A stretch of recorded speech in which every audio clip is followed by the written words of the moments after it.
volume. Because you're about to listen to The Sick Podcast with Tony Marinaro. No. It's with me, Matt Ohayon. The sickest Montreal Canadiens podcast. And now, a 24th Stanley Cup banner will hang from the rafters of the famous Forum in Montreal. The Canadiens win the Stanley Cup. Brought to you by Energy Transportation Group. Driven to be different. 8.6 beer. Intense by nature. And Locage. If the last time you went to Locage was when the Habs won the Cup, it's time you went back to Locage. It's gonna be sick. Good Friday night, everyone, and welcome to the Sick Podcast. Tony Marinaro is off. Enter the Hebrew Hammer. Matt Ohayon is in. Hope you had a good week. I've had a pretty good week myself. A little bit tired. I won't lie to you guys. But a couple things before we get to the show. First things first. Are you in transportation sales, customer service, operations, HR, or admin? Well, the good news is Energy Transportation Group is hiring for all positions. Energy Transportation Group, driven to be different. We're also brought to you by 8.6 beer, intense by nature, the beer for those who follow their instinct and live their passions in order to make their mark, as well as Locage. If the last time you went to Locage was when the Habs won the Cup, it's time you go back to Locage. The menu will surprise you. Speaking of surprises, and Yellow is not manning the ship tonight with Sammy. Along with Sammy is his sister Juliana. And for the reason for that being is Tony Marinaro celebrated his 50th birthday a couple weeks ago, which, by the way, he did not text me back when I texted him happy birthday. So I'm a little bit salty about that. But that's neither here nor there. Speaking of surprises, it's actually his 50th surprise birthday tonight, and we actually have live footage from that birthday party. Tony!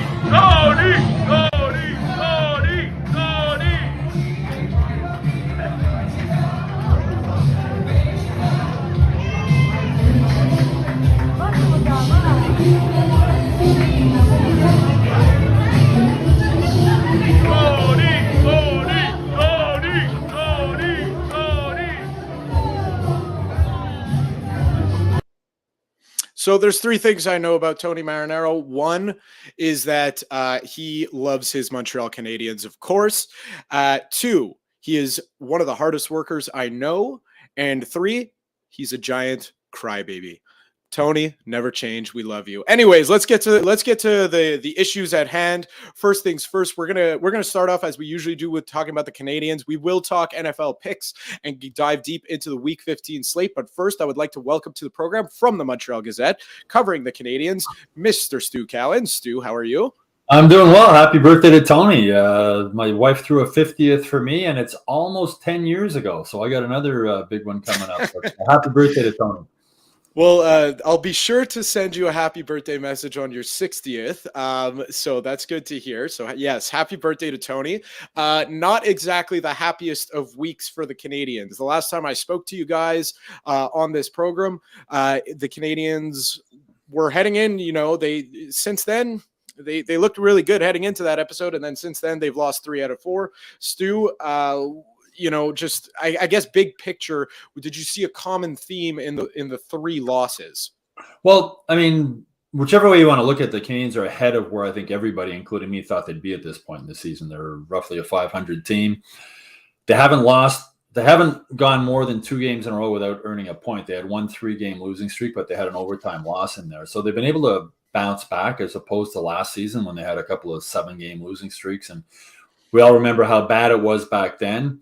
But there's going to be growing pains along the way. We've known it. They've known it. They haven't hidden it. Marty St. Louis talked about it, and Jeff Gorton, Ken Hughes have talked about it. We're seeing some of those now. As the season goes on, we're seeing some of the younger players, like Jordan Harris, for example, who played university hockey, 39 games or whatever it was a year. The NHL season's a grind.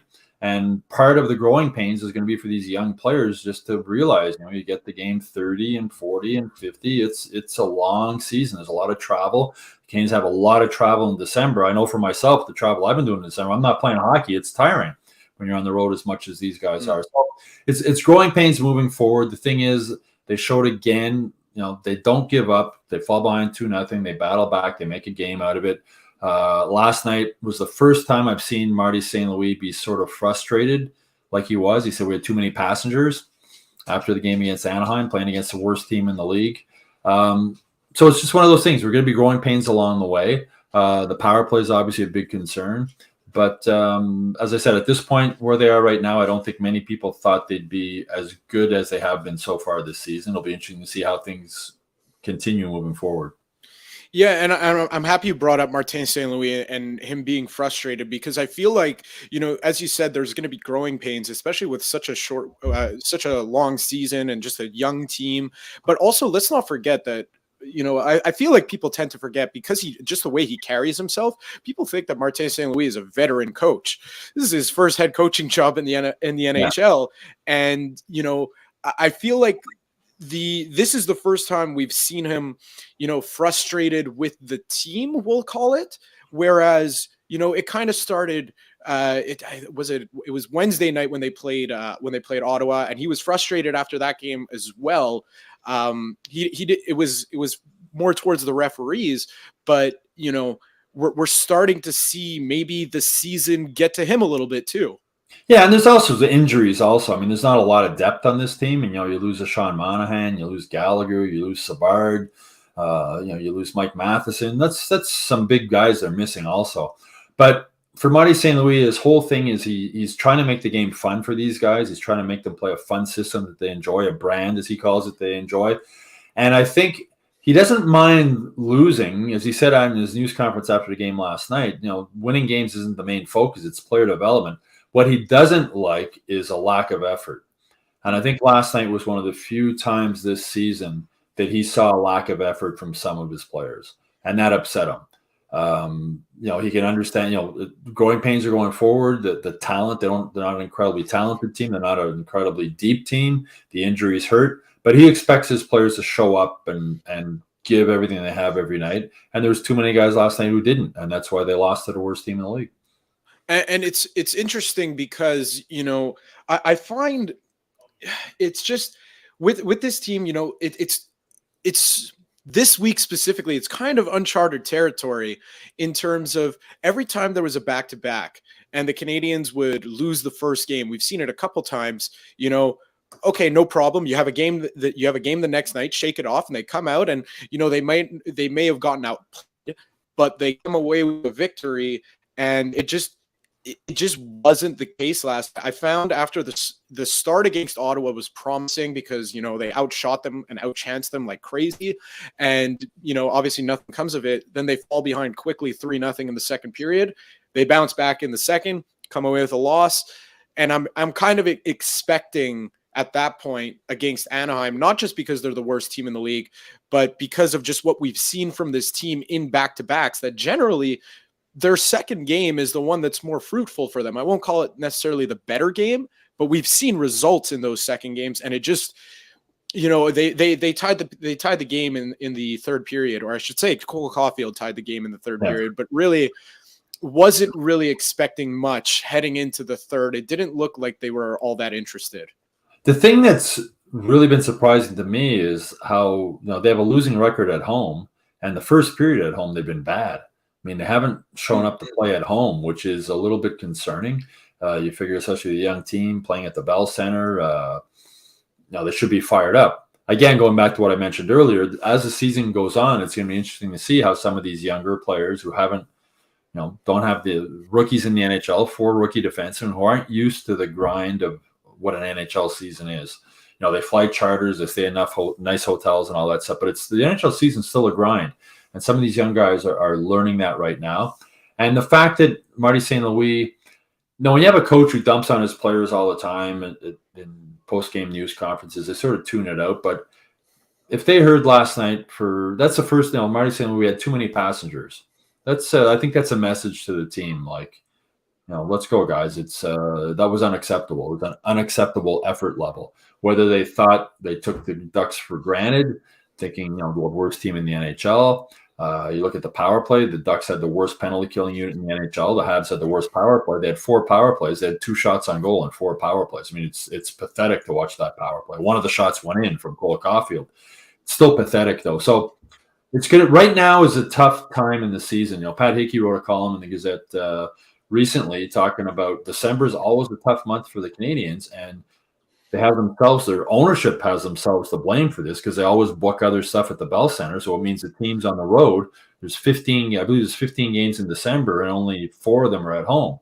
That's a difficult schedule to go through. I'm going on the road trip next week. I leave Sunday. It's going to be Arizona, Colorado, Denver. They come back. They're going to fly back. I think they arrive early in the morning on Christmas Eve. Then they head out right after Christmas to Florida. Then they're in Washington. Then they're in Nashville. It's a tough schedule. And it's something the Canadiens management, or ownership, I should say, has brought on itself for many years because they want other events in at the Bell Center at Christmas time to make more money. So it's going to be interesting to see. I mean, I've said right from they're better than I thought they were right now. At the beginning of the season, I didn't think they'd make the playoffs. I still don't think they're going to make the playoffs. For them to make the playoffs, they're going to have to go on a 5, 6, 7 game winning streak. I don't think they're good enough to do that. On the other side, as I mentioned earlier, they haven't gone more than 3 games in a row without earning a point.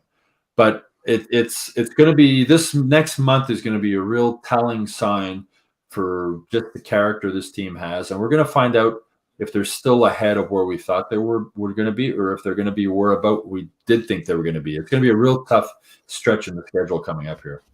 Well, I guess you just answered my next question, because I was going to lead into saying that, are the wheels just starting to come off right now? Because, it's kind of like you're driving a nice car, because, you have the big 3 in Cole Caulfield, Nick Suzuki, Kirby Dach leading the way. It's a nice trio. It's nice to advertise that, because, that's the future of the offense going forward. But then, the engine, it's, you're driving a nice old Porsche, but the engine on the inside is, the suspension can go, then, things start to happen. And I feel like I might be jumping too prematurely, but kind of all season, I feel like a lot of people and I'm going to put myself at the forefront, they're ahead of where we all thought they were going to be. But at a certain point, I was always expecting the wheels to fall off. And with all the injuries to the team, it kind of feels like it's a perfect storm for that to happen right now. Yeah, the injuries really haven't helped me. Sean Monahan's a big loss. Mike Matheson and David Savard, the 2 veterans on defense who eat up a lot of minutes, that's a big loss. So, as I said, we're going to find out over the next couple of weeks whether – I wouldn't say the wheels have fallen off right now. I think they're a little shaky. And I think with St. Louis' comments after the game last night, he's trying to send a bit of a wake-up call to these guys. It's okay if we lose, but it's not okay if we lose and you don't show up and compete. And if they can, one of the reasons they haven't had an extended losing streak is because they do show up and compete. They're never out of a game. Last season, with Dominic Ducharme as a coach, if they were down 2-0 after 2 periods, the game's over, right? If you're at home watching on TV, change the channel, put on Netflix, go read a book, go do whatever. The game was over. It's not the case right now. And again, last night, they came back, they tied it up, and then they lost. But it's going to be, as I said, I'm looking forward to this road trip, just to see how this road trip coming up after the game Saturday night, to see how they deal with that. As I said, going right back on the road after Christmas again. So I think they play in Nashville, I believe it's January 3rd or 4th. I think it's the 3rd. I think after that game, we'll have a better idea of whether the wheels have fallen off or whether they're just sort of wobbly, and this is the way the season's going to go. As I said, I can't see them making the playoffs because I don't think they're going to win 6 in a row or 5 in a row, whatever it would take to get them in there. But as it looks right now, I don't think they're going to lose that many in a row. The goaltending is, Jake Allen's been pretty solid in goal. Sam Montembeault's played better than most people expected, including me. But it's going to be interesting. I said, I'm really looking forward to this next month. It'll certainly help if they can get some guys back from injuries. I saw Sean Monahan walking after the game last night. He didn't have his walking boot on anymore, so that's a good sign for him. Mike Matheson sort of in a day-to-day type thing. It's probably, you have to think it's probably an aggravation maybe of that abdominal injury he had earlier. I'm speculating here. But if they can get those guys back, veteran guys who eat a lot of minutes, that just makes it easier for everybody else, or puts players in the slots that they should be as opposed to being in slots they shouldn't be. So speaking of players being in the slots they should and shouldn't be, it doesn't matter. at least it seems like it doesn't matter what slot anyone gets put in when it comes to the power play. It's just it's bare bones out there. I mean, it's been a continuous story ever since, Andrei Markov left the team, as we mentioned the last time we spoke. And, even before that, it's just, what is it about this power play? Because they clearly have the pieces. I mean, against the Senators, they had a power play opportunity after bringing themselves within a goal, and they had arguably their 5 most talented forwards on the ice, and just nothing being created. And it's got to be something more than just having someone making a good first pass, because even against that win against Calgary, they had a 4-minute power play in overtime. Mm-hmm. And it just, I mean, without Cole Caulfield, because he went down with an injury, I've never seen, since Martin St. Louis took over, just such a static power play, just nobody moving. Just they're moving the puck, but no bodies were actually moving. They basically killed off their own power play on that one. They just kept passing it around, and nothing happened, and they killed off their own. At some point, you got to shoot the puck. I wrote a column. It's up on hockeyinsideout.com now. I wrote it earlier today. This is a young team. It's an inexperienced team. This is a young, inexperienced coaching staff also. Marty St. Louis goes from coaching his kids in Bantam hockey in Connecticut to being head coach of the Canadiens. Stefan Robida goes from coaching midget AAA to being an assistant coach of the Canadiens. Alex Burrows goes from playing to being an assistant coach in Laval for 2 years to being an assistant coach of the Canadiens. Trevor Letowski goes from junior hockey to the Canadiens. Eric Raymond, the goalie coach. In the column I wrote, I think Marty St. Louis was an amazing power play player as a Hall of Fame player. But as a head coach, you've got so many things you're dealing with overall, apart from just the power play. And I think they're at a point now, I think they need to hire an experienced NHL coach with experience running a power play, with success with the power play, to give Marty St. Louis a little help. Kudos to him. He kept the staff that he had when he came in. He didn't get rid of anybody. Luke Richardson left to become head coach of Chicago. They brought in Stefan Robida. He's a development guy. That's great. Development is what they want to do. But I think moving forward, the power play is really important. You need to get these young guys to be confident on the power play. Suzuki and Caulfield and all these guys are bringing in. I just think for Marty St. Louis, he's a great communicator. He has a smart hockey mind. He's a smart guy. I think he'll be a great head coach. I think he's done a great job as a head coach since he took over. But I think they need a little bit more experience behind the bench, and somebody who, not Alex Burrows. I don't know Alex Burrows, no knock on him, but is he really qualified to be running an NHL power play? From the type of player he was, to a brief stint as an assistant coach in the AHL, to all of a sudden now you're running the Canadiens power play. So I think they need to try and move forward to bring in somebody with a little bit more experience behind an NHL bench who can maybe help out and figure out something to get this power play going, because it's right now it's pathetic. I mean, it's inexcusable how bad it is, considering they don't really have that quarterback on the power play you really want to have. They don't have a guy who can pass and also make a shot. Chris Weidman's a great passer. He doesn't really shoot. Jonathan Drouin, sort of a similar type thing when he's there. Mike Matheson's not really your prototypical QB on a power play. Arbor Xhekaj is one guy who, when they put him at the point in the power play, he's actually been good. He's been able to get his shot through. But it's you don't expect them to be top 5 or maybe even top 10 power play, but they got to be better than. I think they moved up to 31st after Caulfield scored last night. But it's been an ongoing problem with this team before St. Louis came in. The last time they had the number 1 power play in the NHL, Guy Carbonneau, the first 2 years he was coach of the Canadiens, they had the best power play in the NHL. So I think they need to bring in another coach. There's no salary cap on a coaching staff. I think they need to find somebody who has a little bit more experience behind an NHL bench and a little bit more experience on what works and what doesn't work on an NHL power play. Well, and that's the thing, because you said that Martin St. Louis has just so much to think about and to worry about, and he does as a head coach in the NHL. But at a certain point, you could say probably with the amount of 1-goal games that this team has lost, if they don't have the 31st best power play and they're running at the 20th best power play, how many more points is that in the standings? Well, exactly, and right now the key isn't winning, but as I said, a lot of the rebuild is confidence, right? You want, like Marty St. Louis talked about the brand he wants to play, and he wants the young guys to be confident playing that brand. But the power play is a huge part of a hockey team, and they need to start. The confidence has to be so low right now with Suzuki and Caulfield and these guys. They need it. They need to get it better to gain some confidence moving forward.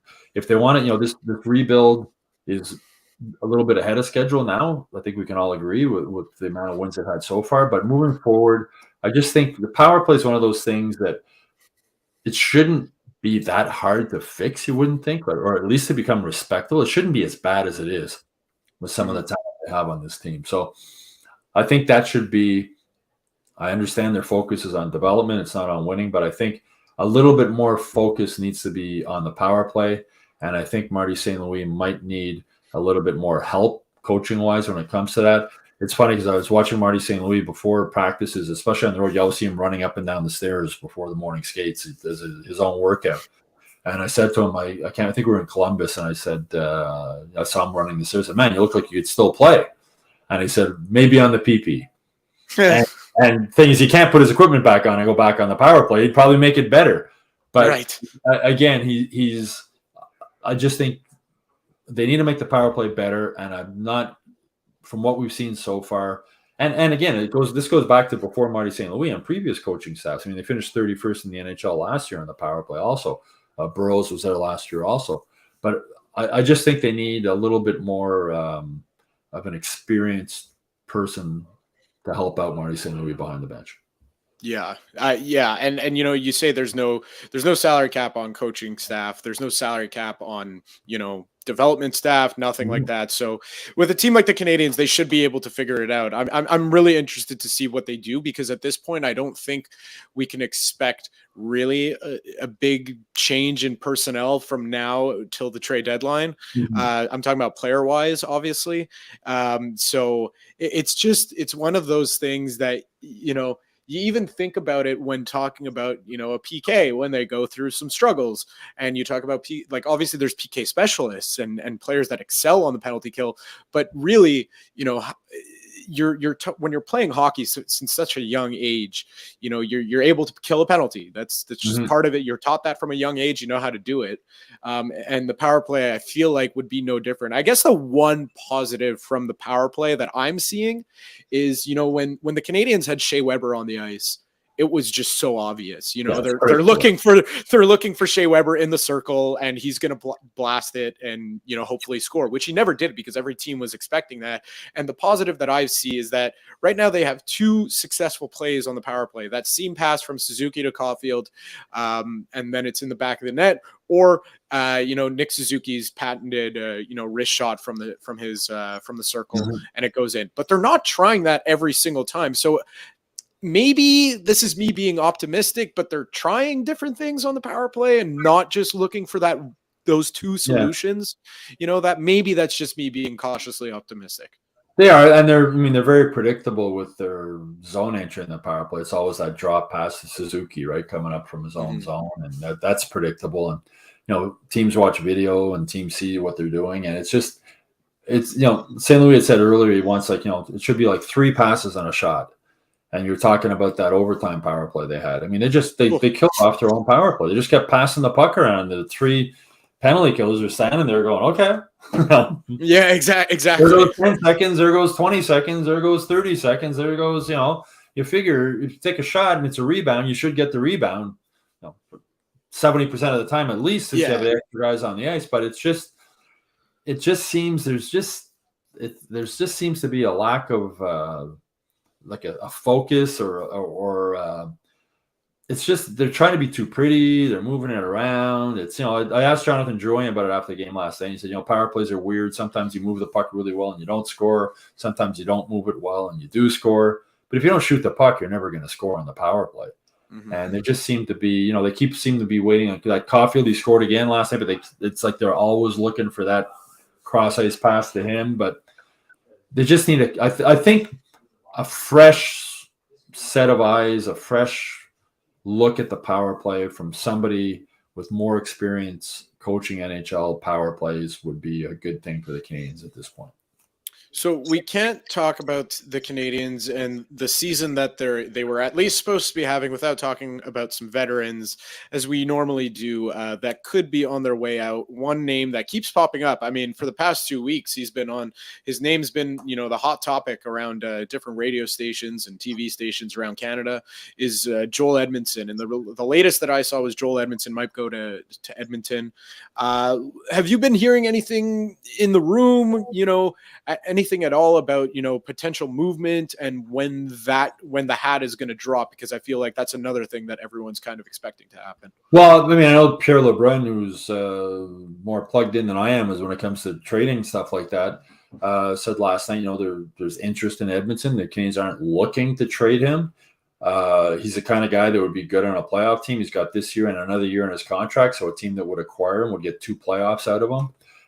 He's a real leader in the room. He's really respected in the room. I wrote a column recently about how he's the DJ in the Canadiens locker room. He plays the music. The guys, he's a likable type of guy. He's a physical defenseman. He plays hard. So he's a playoff type defenseman. You go back to when the Canadiens went to the Stanley Cup final with the 4 Clydesdales, as Luke Richardson called them, 4 big physical guys who made it hard to play against. And Edmondson was one of them, and Sherratt and Petrie and Weber. So he's a guy who's a real valuable playoff type competitor, great in the room, great leader. But the thing where Kent Hughes has been really good is that he's a smart guy. He's not in a rush to do anything. No, I'm not looking to trade Joel Edmondson, but if you give me an offer I can't refuse, I'll trade him. And he's been that way all along. You go back to how he handled the Jeff Petrie situation and compared to how Marc Bergevin probably would have handled it.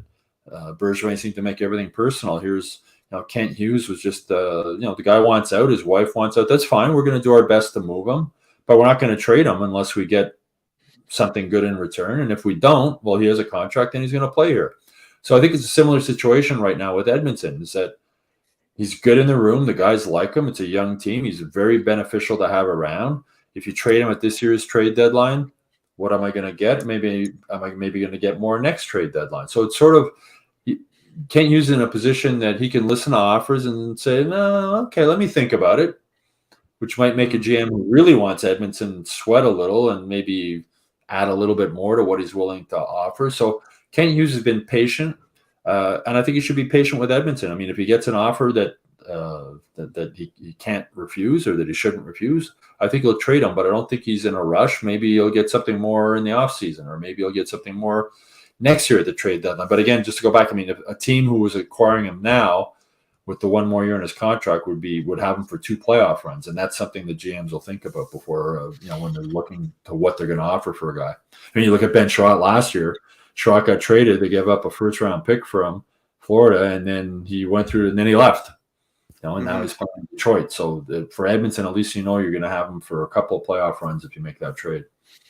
And, just as a side note about Joel Edmondson, I remember vividly, just following so closely that playoff run. And, the one guy I was always so excited to hear speak after games because of the COVID thing, they wouldn't send every single player out. You wouldn't be able to, walk around a locker room and talk to guys.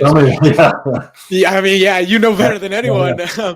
But when they had Joel Edmondson on those Zoom calls, it's just my ears. I couldn't stop listening. It was just, sometimes you'll just hear the jargon all the time, we got to get pucks deep. We did the good things on the ice, and that's what led to the victory. He always, I found, had insightful things to say. And that's when I really said, wow, this guy is probably really valuable to this team because, he acquired at the time he brought in as to be, just an added piece to the defense, but I don't think when they acquired him, they would think that he would grow into that leadership role right off the bat in his, first or second season like that. Just an incredible player. And, again, you would know better than me, but an incredible human and an incredible hockey mind, really. Yeah. I mean, Marty St. Louis keeps saying he wants everyday people. That's what they want in the locker room. And he's an everyday person, right? He's when you're around Edmonton, you can see why guys like him. He's a likable guy. The last road trip, I mentioned that story I wanted to do on him being the music DJ, and it was the I guess we were in Vancouver because he was asked about the Carey Price situation with his gun controls, Instagram posts, and he answered quite a few uncomfortable questions for him. I guess questions he'd prefer not to answer. He answered them very well, I thought, in my opinion. He was honest about it. And then he finished with the scrum. And then I mentioned to him, I said, I wanted to write something about you being the DJ in the locker room. I understand it's a game day and everything else. So this probably isn't the best time. But if there's another time in the next couple of days after morning skate, I'd like to get you, if you don't mind, maybe 5 minutes. And he said, no problem. Let's do it right now. So that's just the kind of guy he is. He's just, he's easy to deal with. He's a nice guy. And the players on the team, they can relate to him. The young guys relate to him. The veterans relate to him. He's just one of those guys that's another thing that makes him attractive. If you're bringing him into a locker room, he'll walk into a new locker room if the Canadiens do trade him, and he'll be one of the boys almost immediately. And just like you said, he's the DJ of the locker room, and this is me just piecing things together. A couple of years ago, a friend of mine sent me a video of Joel Edmondson wishing his little brother a happy bar mitzvah and a mazel tov at Il Sonique. So hey, listen, he's a nice guy, and he listens to the same music I do, at least just from that surface point. So he's in my good books.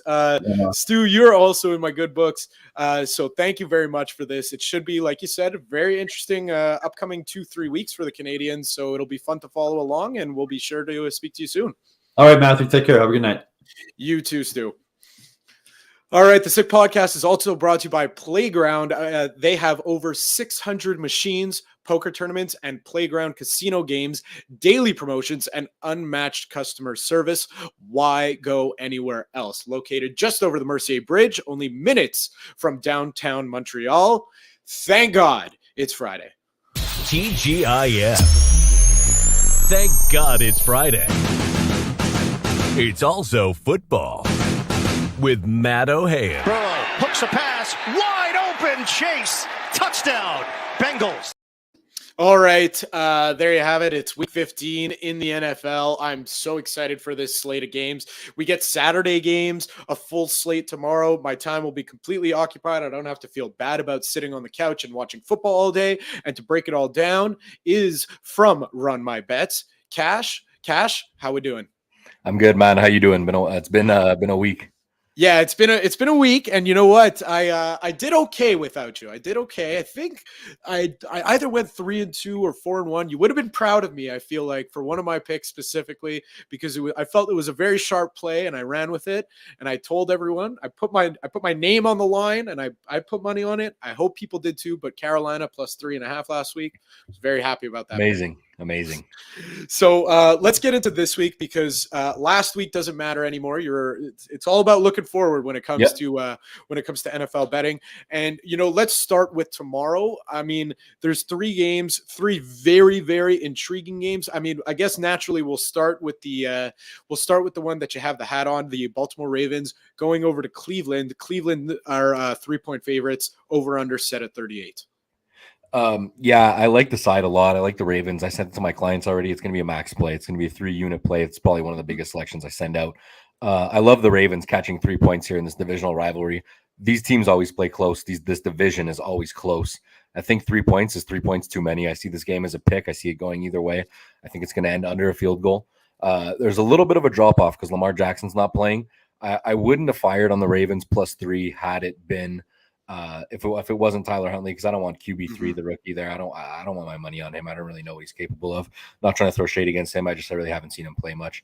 And the Browns would stuff the box, obviously, right? But now we got Huntley. I think it's going to be a competitive game. I think the Ravens are actually going to win. I'm going to sprinkle the money line. I'm going to take them plus 3. When you're in these divisional matchups, I think you got to take the points either way. If the Browns were plus 3, honestly, I'd probably be looking at the Browns. The Browns home edge isn't huge. Their season is pretty much over. If you go bet on them to not make the playoffs, it's like what, minus 10,000 or something like that. Like they're not going to make the playoffs. They know that. Deshaun Watson's looked awful these last 2 games, which is normal. He's been out for so long. Give me the Ravens. The Ravens play tough. They play hard. They've been turning the ball over on defense. Their defense since week 9 is the second best defense after San Francisco. Give me the Ravens. I think the Ravens are going to win. I think take the 3 points, and I just don't see how anybody else could take another side on this game. I really don't. I think it's the Ravens, and I think that's it. Yeah, I'm right there with you. I think the Ravens are not to say I don't think they'll dominate, but just with the way that Deshaun Watson looked against Houston, and Yeah. then with the way he looked against Cincinnati, he looked a little bit better, made a couple nice throws, but really nothing, that showed me, wow, this guy's back. It's just like you said, if this was Anthony, was it Anthony Brown? I think Yeah. his name is. Yeah, I Yeah, couldn't remember his name. if he's in at quarterback, I mean. I'm right there with you. I don't want that, but because Yeah. Tyler Huntley's there, I think he could sling the ball pretty well. Yeah, he If he has can. if he has a clean pocket, Yeah. it's all good. It's all good. So I see this as a really low scoring game. Yeah. I just this is based on no statistic, but I just feel like every game that I look at the point total and it's in the 30s, it hits. Yeah. The under will hit all the time. Exaggerated unders, they just have a tendency to hit more often than not. And this to me, I mean, just as a Bengals fan, I won't take the Ravens, but I will take the because I do want Cleveland to win, which disgusts my soul to say, but I will take the under 38. Let's get the first game out of the way, because I feel like it's call it the least interesting one at this point, because of the way the Indianapolis Colts look, and Minnesota losing outright, which another pick I gave, that was pretty much a non-sweat, was Minnesota -2.5 last week. So Minnesota's 3.5 point favorites. When the Colts opened at 4, I think it got all the way up to 4.5. I was tempted, couldn't do it, but because it's 1:00, it's in Minnesota, so I'm kind of on the fence on this one. But if you put a gun to my head, I'd probably at 3.5, I'd still take Minnesota. Yeah, I really like the Colts. I think I actually like the Colts plus 3.5 more than I like the Ravens, truth be told. I think the Colts are actually just better than Minnesota, just from a power rankings standpoint. That they're a 3.5 point underdog in Minnesota. That the books are basically telling you on a neutral field these teams are 1 or 2 points apart. I disagree with that. I think the Colts are actually a little bit better. I think the Colts run the ball better. They have a much better defense. The Minnesota Vikings defense is atrocious. It's been awful all year. It's something that the markets are paying attention to, because the Vikings are I think they're 10-3 right now, or they're 9-3. And there's only a 4-point favorite over these Colts who have had an abysmal year. That's the markets disrespecting the Vikings and telling you that the markets don't think these guys are legit. I don't think the Vikings are legit. I think the Colts are going to win this game outright. I think 3.5 points is, again, I think it's 2.5 points too many. Give me the Colts plus 3.5. I lean under as well. The total's actually surprisingly high. I saw it at 49. I don't know why it's so high. Again, it scares me that it's that high, but I would take the under for sure. I think you're getting the better defense. I think you're getting the better team, truth be told. And you're getting them off a bye week, and they just got absolutely blown out by the Cowboys. But if you watch that game, and I Colts against the Cowboys, and it was awful. But if you really paid attention to that game, the Colts should have covered that game, and the Colts were in that, and the Colts were literally winning that game for a majority of it. It was a really bad turnover before the end of half. The Colts would have went in halftime with the lead. Brutal pick by Matt Ryan, and then in the fourth quarter, it just started pouring on. There was a little bit of tilt and stuff, a few turnovers. I think the Cowboys defense scored almost 30 points. Look for the Colts to have a nice bounce back game off their bye week, and a bounce back game off that Cowboys game. I really like the Colts tomorrow. That's another really strong play. Yeah, I'm glad you brought up you made the case for the Colts, because it's just not one game where I feel strongly one way or another, especially but it does ring to me as a game where Matt Ryan, he can, we've seen this before. We've seen it this season where, 1 week he looks terrible and throws for, just over 200 yards. Then the next week he's throwing for 450. Yeah. This seems like it's one of those games where he could go 450. Yeah. I sprinkled. Yeah, I made a fun little parlay for tomorrow, involving all 3 games, nothing too crazy, but the bet actually is crazy. I took Michael Pittman in this game to score a touchdown. I took in the 4:00 game for Isaiah Likely to score a touchdown, and I parlayed that with the nighttime game, which I'm very interested to get your take on, because I've been curious about this game, and I've been tempted about one side, and I'm going to tell you about it in a second, which is the Miami Dolphins and Buffalo Bills. Miami has just looked lost. And Frank, I'm not prepared to call them frauds just yet. But they were never as good as as their record showed. But I'm not prepared to say that they're frauds, because they're a wild card team. That's fine. So this just feels like a game, regardless of the snow, where I have a very strong feeling they're just going to get pumped. They're going to get blown out. And the -7 is it's calling my name right now. It's screaming at me to take it. How do you feel?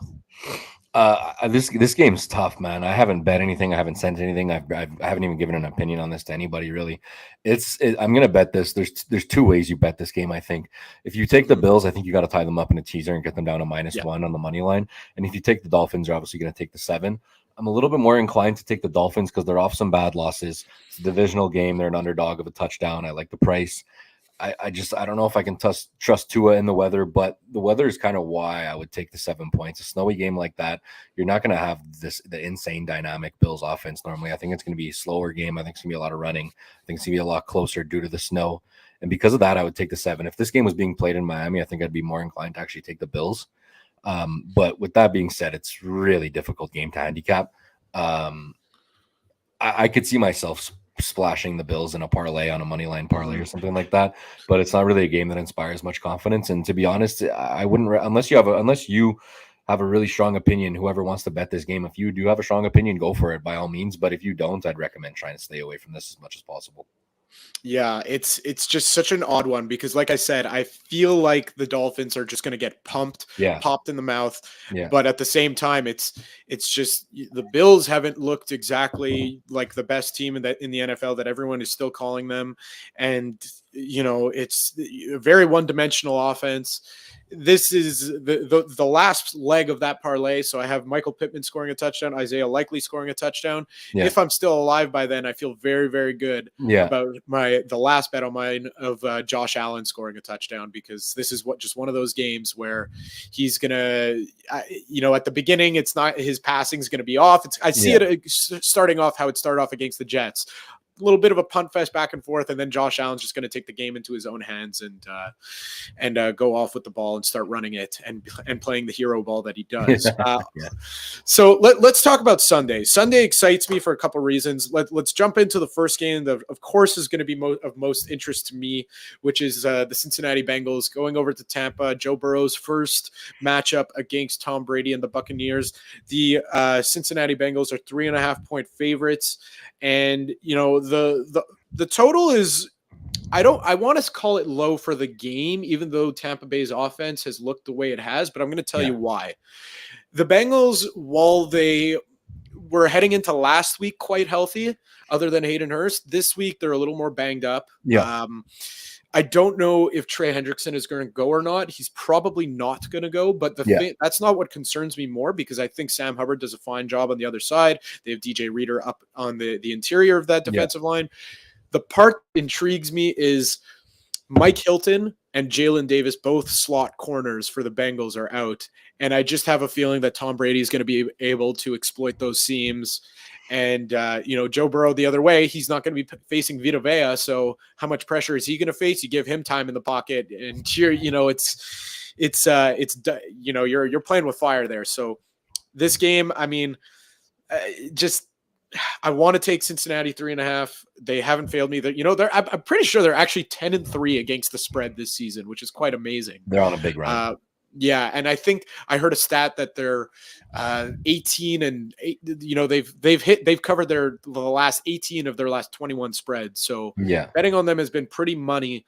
And I don't know. The one thing that scares me is Tom Brady exploiting those seams, because he just has done that so well over his career.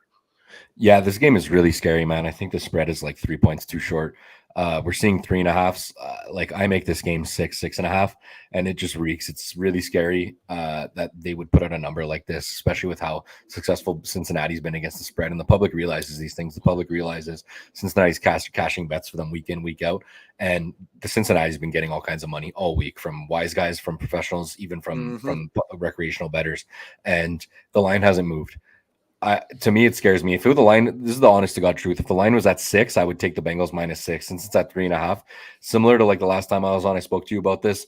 The Titans were +4.5 against the Eagles. I was super confident. I thought the number was too high, but the books knew the Eagles blew the Titans out, and I regret making that pick. I think it was a stupid pick in the end. Obviously, hindsight's 20/20, but knowing what I know now after that game, and I opened my eyes to this spread, I got to stay off. I got to lay off. If I had a free bet on this game, it would be Cincinnati, because I just can't back this Tampa Bay Buccaneers team at all at this point in the season. But It's tricky, man. This spread reeks. I think the spread is short, and the books aren't your friend. They're not here to give you free money.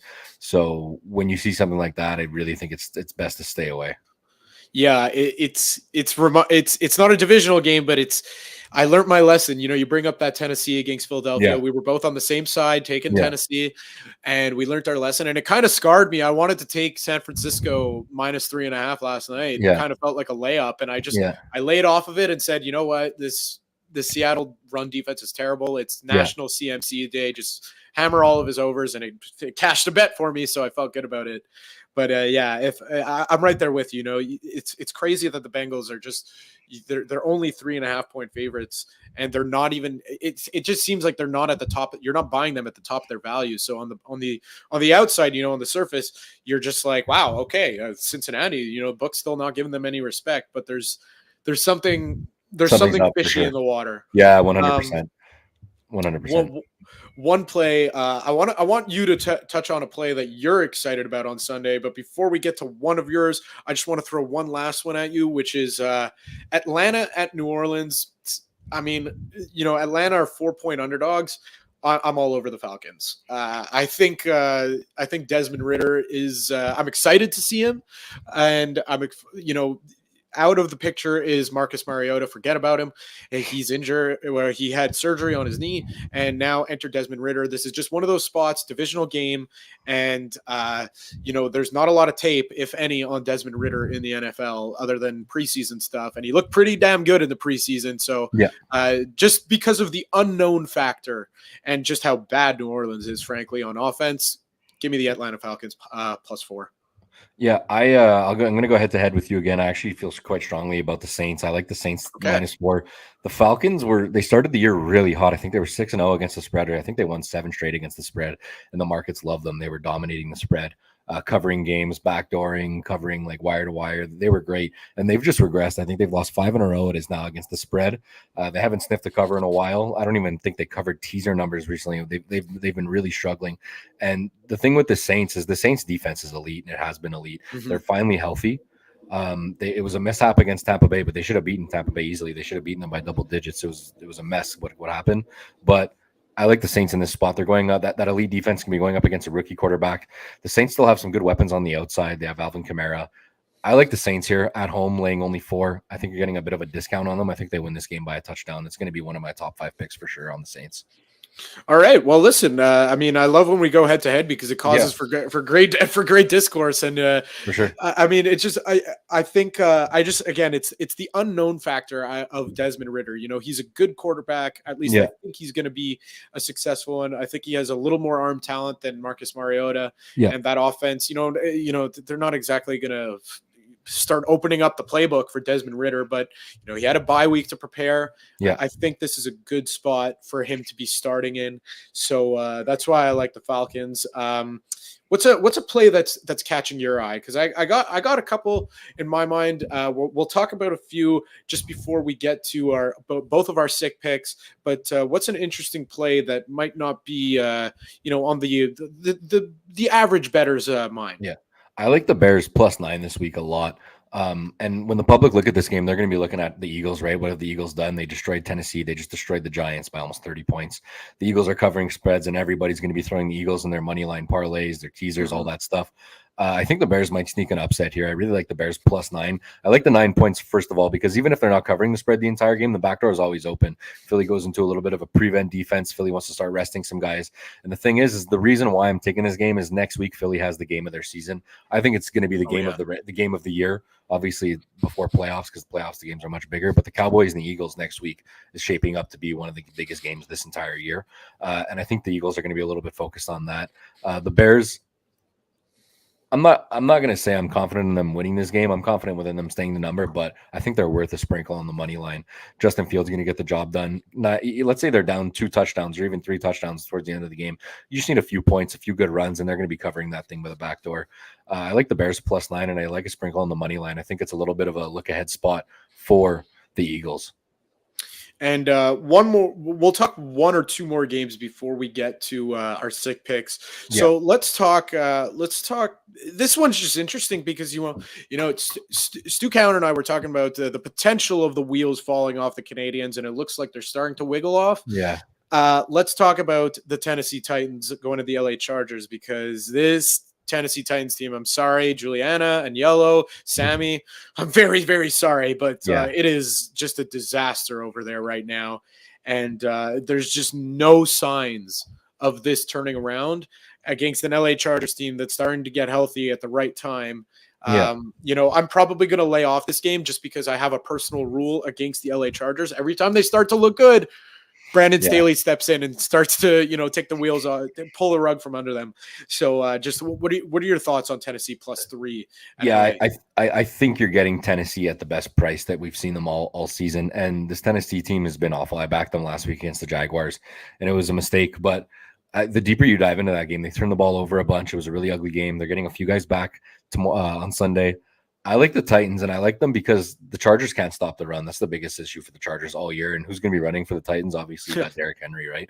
And I think when teams start to count out the Titans and you start counting out Mike Vrabel and these guys, I think that's when they're going to start showing up to play. It's not going to be one of my bigger bets of the week, but I actually like the Titans in a little bit of a bounce back spot right now. All right, so let's do it. Let's get to our sick picks. Yeah. It's time for Sick Picks, brought to you by Betway. Sick Picks brought to you by Betway. You must be 19 years or older to play. Please play responsibly. All right.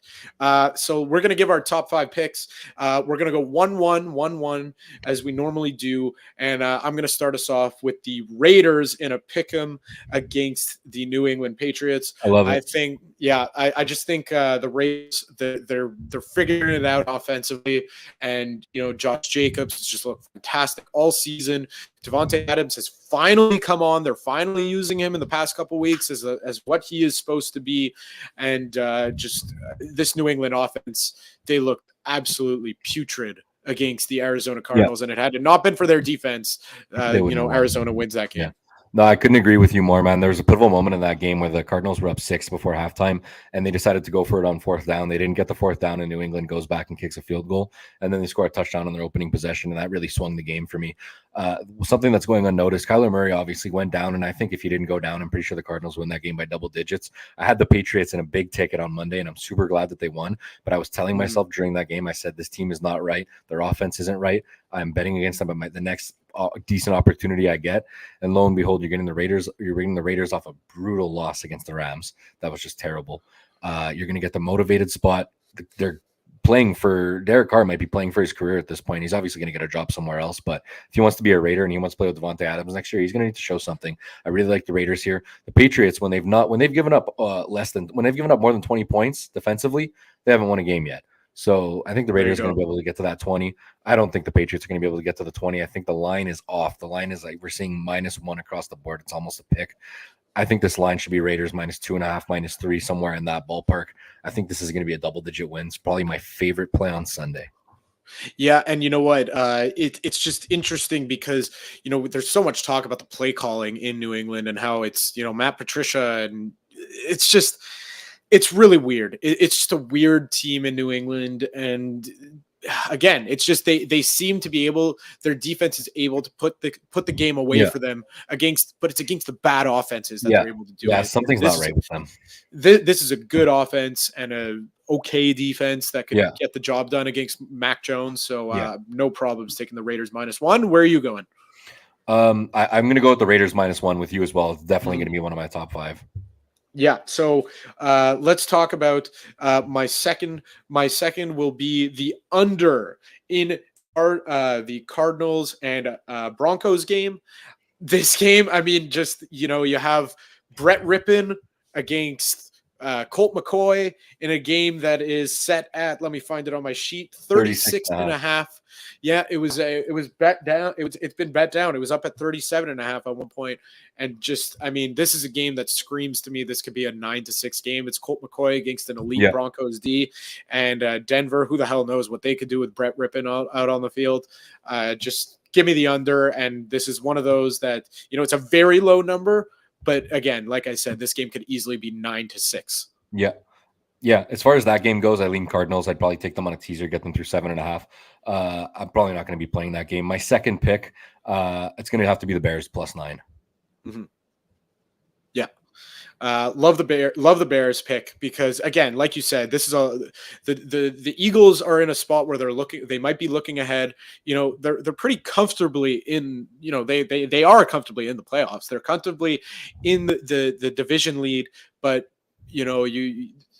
I don't think that the Bears can pull it off. Like you said, they're worth a money line sprinkle, but I do think that this is a big Justin Fields game in terms of rushing yards. Yeah. And I think the Bears will be able to keep it closer than people are going to give them credit for. 100%. Third pick, another under. And I love this. I was going to be on the Jets until they announced that Zach Wilson is playing. That's my third pick. So what I'm going to do is I'm going to do the under in the Detroit and New York Jets games. I see Zach Wilson in a 40-point over game, in a 43-point game. Nah, no chance. Yeah. Give me the under, and I'll take that and run with it. No problems. Yeah, I get that. I see that. I like the Jets. I think the Jets at home are a little bit undervalued. You're catching a point right here. I'm seeing with them. I'd take that all day. The Lions are two different teams. Jared Goff playing at home. Yeah. He's been incredible this season. And when he's been away, he's been terrible. The Jets defense is elite. And yeah, Zach Wilson's definitely a downgrade in my book. And the books actually did shift the number down a little bit compared to Mike White. But we got to look at this as a massive opportunity for Zach Wilson. I feel like if this didn't happen, he would have never played another snap for the Jets. I feel like he would have gotten traded or cut in the offseason. I just don't think this is the fit for him. I don't think it's worked out. He's got a chance to show this team, hey, man, you've one game, go out there and leave it all out there. You want to complete 70% of your passes, shoot a few touchdowns over to the boys, get them a little bit hyped up and see what happens in the offseason or see what happens next week. If Zach Wilson goes out there and they win by double digits and he drops 3 touchdowns, no picks, and he throws for up 250 or 300 yards, there's a little bit of a QB controversy the next week. And he goes from being the third guy out to maybe the starter. And I feel like this is really his last chance he's going to have this year. If he goes out there and gets blown out, I think he's done for the Jets. At least some other team will probably pick him up. But I think this could be a massive spot for Zach Wilson. Give me the Jets at home, laying a small price. I think his price should be around -2, even -3. Yeah, I was tempted. I just have this personal rule where I can't back Zach Wilson, but you lay out a perfect reason why to back him in this special case. If you're putting a gun to my head, I'm with you. I'm taking the Jets because, like you said, Jared Goff is a different player. The Lions offense as a whole is a different team on the road versus at home. Again, I was hammering this home last week when I was telling everyone on this podcast to take the Detroit Lions, which is, on the road, at home at least, we'll start with, they average 33 points a game or just under 33. On the road, they average just over 18. Team. Yeah, it's just over 18. Team. They struggle on the road. Yeah. So it's a perfect storm to take the Jets. Just the Zach Wilson, I can't get behind him. It's a personal rule of mine, and I made a promise to myself. But that listen, man, like, if you can get behind him one time, I think this is the time. Come on, man. Exactly. You can do it. I might be tempted, in my last minute 12:55 stress parlays that I'll make on Sunday. Listen, I'm not proud of it. I'm not a Zach Wilson guy either, but you can get on him this one time, man. There's no bigger Zach Wilson spot ever. I don't think he'll ever have a spot like this ever again. Yeah, exactly. So it might be the one-time Zach Wilson spot. We'll see. I'll you know what? I'll message you on Instagram I'll let you know what I end up doing. Sounds good. You're betting him, bro. You don't have a choice. Yeah, exactly. At this point, I don't really. So I mean, we talked about it. We gave the caution signs for my fourth. I'm gonna do it because it's just they've been making me money all season. They made me money last week. They made me money against the Chiefs. Made me money against the Titans. I'm gonna go with the Bengals. I think there's 2 ways I see this game going. Either it's gonna be really close and I'm gonna lose, but I don't see the Bengals losing because just with the way that the standings are, they're in a race with Baltimore right now, and they got to assume that Baltimore is going to win all their games because they have the easiest schedule in the NFL the rest of the way.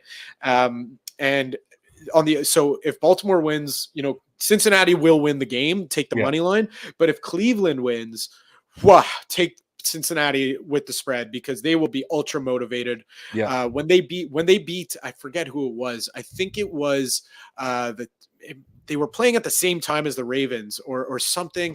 And, after the game, the entire team stuck in the locker room to watch the Ravens game. Yeah, what happened? Yeah. And it was the last game that the Ravens lost. And, Yeah. it erupted in cheers. They know what they're playing for. They want the division lead. They want a home playoff game. Yeah. So keep an eye on the 1 o'clock window, because if Cleveland, or not even, keep an eye on tomorrow.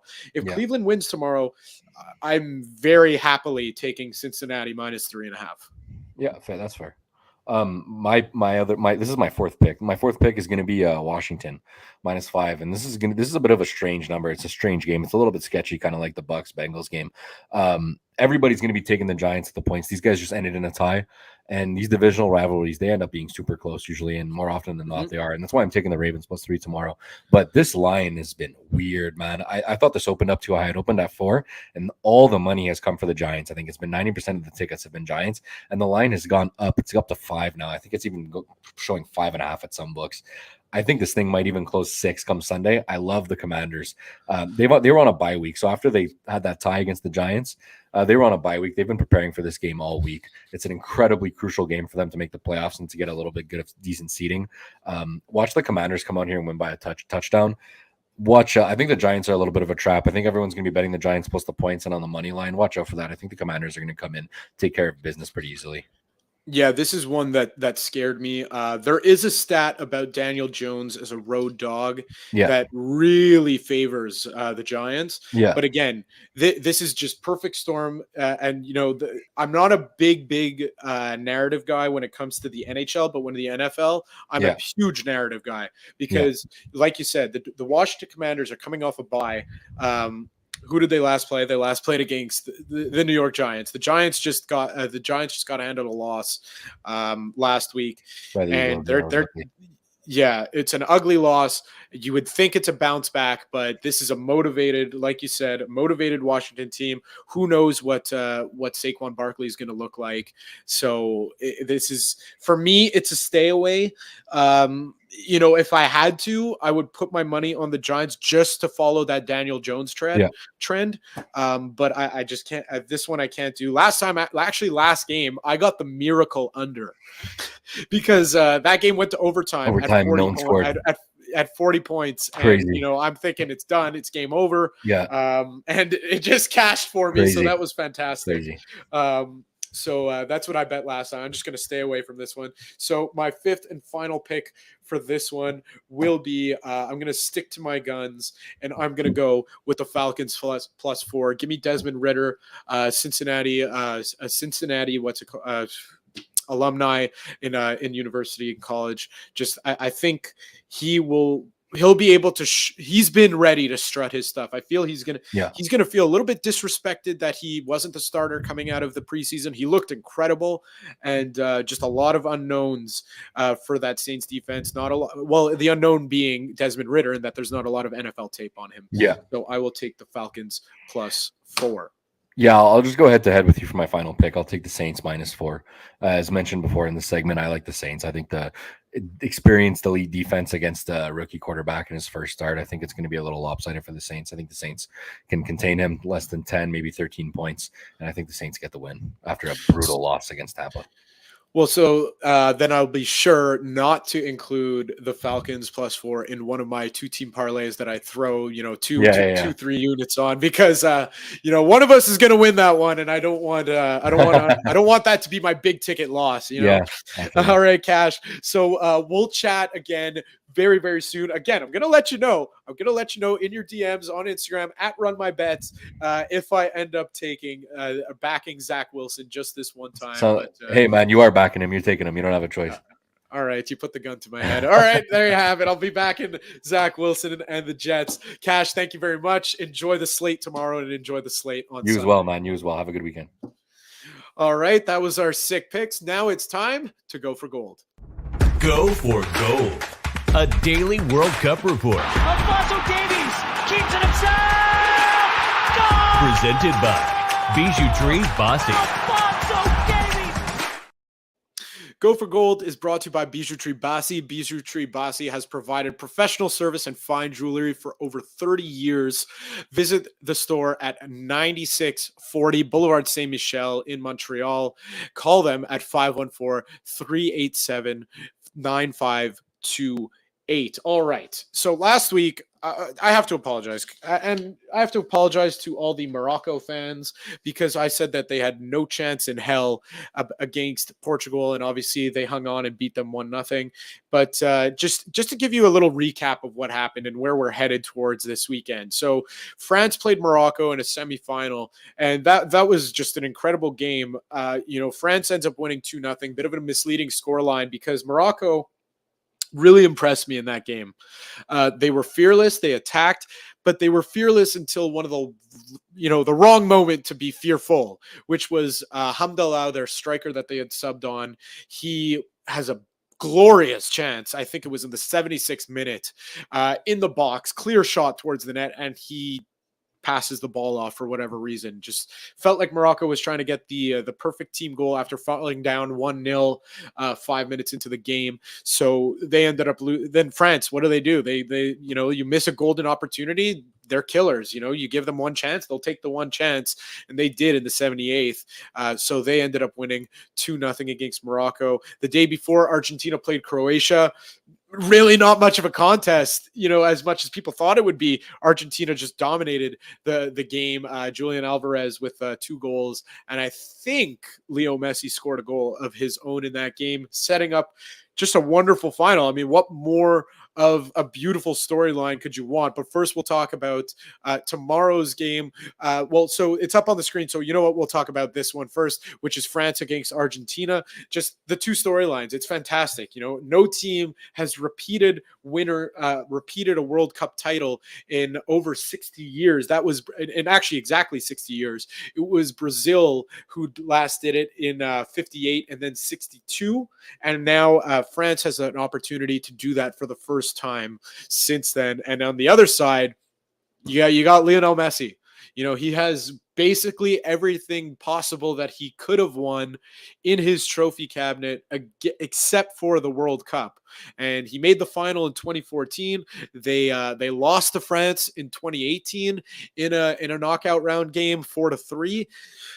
I mean, this one, I'm gonna roll with it. I'm gonna roll with the storyline, and I'm gonna say that the storyline that favors, probably the majority of people more that would want to see this storyline come through fruition, which is give me Lionel Messi lifting the trophy and heads off into the sunset with his World Cup, and then off to Miami to play for Inter Miami. So I expect Argentina to win this game. I think it's going to be an entertaining game. Both these teams are pretty offensively gifted. And I just think the way that France looked against Morocco, they did not impress me. Maybe they were saving some in the tank for Argentina, but when you're defending an entire game, that takes a lot of energy. And I don't know, just this isn't the best France team that's being fielded. They're riddled with injuries. Benzema's out, and Pogba hasn't even touched the field in the tournament. I think all signs are pointing towards Argentina right now. That might be a bias because I'm an England fan. I'd rather see Argentina win than France win. But hey, we're going to roll with Argentina. But tomorrow there's the bronze medal game of Morocco against Croatia. It's hard to get a read on this game because, you don't know who's going to show up, if they care anymore or not. But give me the favorites. Give me Croatia to take home the bronze. And it's going to be Luka Modric's last World Cup, presumably. So that's why he'll ride off into the sunset with a nice bronze medal. And like I say, you win bronze, you lose silver. So he'll win his bronze medal and be able to leave Qatar on a high note. That game is tomorrow, by the way, at 10 a.m. The final is on Sunday at 10 a.m. And that's what I got for you for the World Cup. It's almost over. It's crazy to believe that. Then we got World Juniors coming up to watch some daytime sports. Thank you very much for joining us on this Friday evening. Tony will be back on Monday. Until then, enjoy the football. Enjoy the Habs tomorrow night against Tampa Bay. I will see you next week. Peace out. And that's a wrap. Hope you don't miss us too much until next time. Follow the Sick Podcast with Tony Marinaro on YouTube, Instagram, Facebook, Google Play, and Apple Podcasts. The Sick Podcast is brought to you by Energy Transportation Group, driven to be different, 8.6, intense by nature, and La Cage. If the last time you went to La Cage was when the Habs won the cup, it's time you went back to La Cage. The menu will surprise you.